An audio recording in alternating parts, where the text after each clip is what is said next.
You were on bond for a theft case, and now you picked up another theft case. You now stand charged yet again with another theft. You're facing another 6 months in jail and or a $2,000 fine. We're going to do probable cause. You have the right to remain silent. Anything you say can or will be used against you. You have the right to have an attorney present. If you cannot afford one, one will be appointed to you, sir. Yes, Judge. On February 7th, 2025, the complainant observed the defendant trying on sunglasses in their store in the Galleria Mall. And after the defendant left the store, the complainant noticed the sunglasses were missing. The complainant then reviewed surveillance in which he was able to see the defendant putting the sunglasses in his front right pocket and leaving the store passing all points of sale. The complainant then flagged down an officer who was able to locate and detain the defendant. The defendant was wearing the sunglasses on his face and admitted to concealing them. The sunglasses were valued at $350. Mr. Taylor, I'm going to find that there's probable cause to go forward with your case. I am now revoking your bond on the first case. Goes with you. Unacceptable. We will not continue to give you PR bonds. This is your third one. No more. I will appoint you a lawyer today, but you're staying with me. No going to the Galleria at all. Was the prior theft at the Galleria as well? It was at a CVS, Your Honor. Okay. No going to any CVS's, and I don't want you at the Houston Galleria. Do you understand? Sure. If I find that I don't know if you're going to get out. You get out, you pick up a third case, I'm going to go absolutely nuts on the bond. Do you understand? Goes with you. Good morning, Mr. Guzman. Morning. How's jail? You're here with your lawyer. Your lawyer's on Zoom. I don't know, the TV's not working, but he's here with you. We have appointed Mr. Duong to represent you. You are on probation in this court for driving while intoxicated.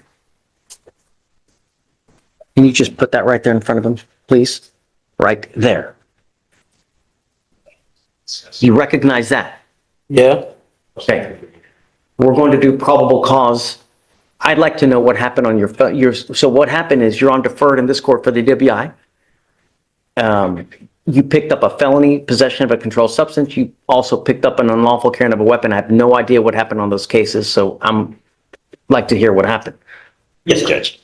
On February 11th, 2024, the officer observed a silver Chevy Silverado traveling on the 2400 block of Little York Road in Houston. The officer ran the vehicle and it returned as a white Chevy pickup truck, and the officer knew that the truck in front of him was not white in color. Therefore, the officer initiated a traffic stop.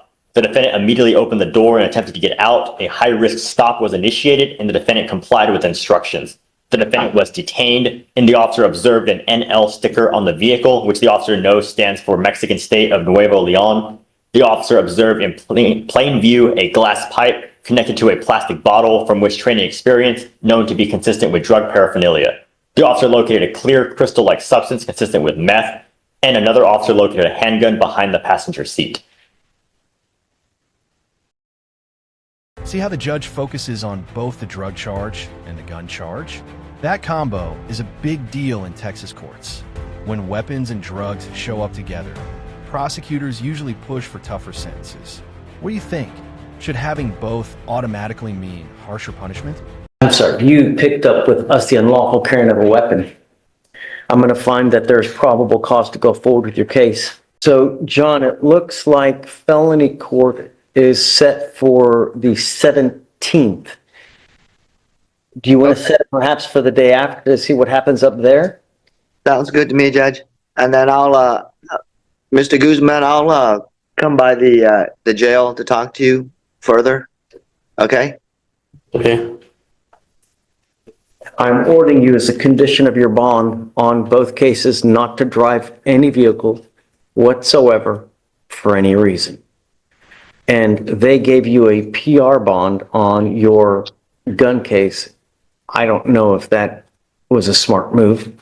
You've not made bond on the DWI as it is, so I don't know. We'll see about the PR bond, but do not drive. I don't know if you're going to get out or not. If you do, you will get a GPS monitor because you are a flight risk. I find by clearing evidence that you are a flight risk. As a result, you will get a GPS monitor, and I'm also going to give you a curfew from 7 p.m. to 7 a.m.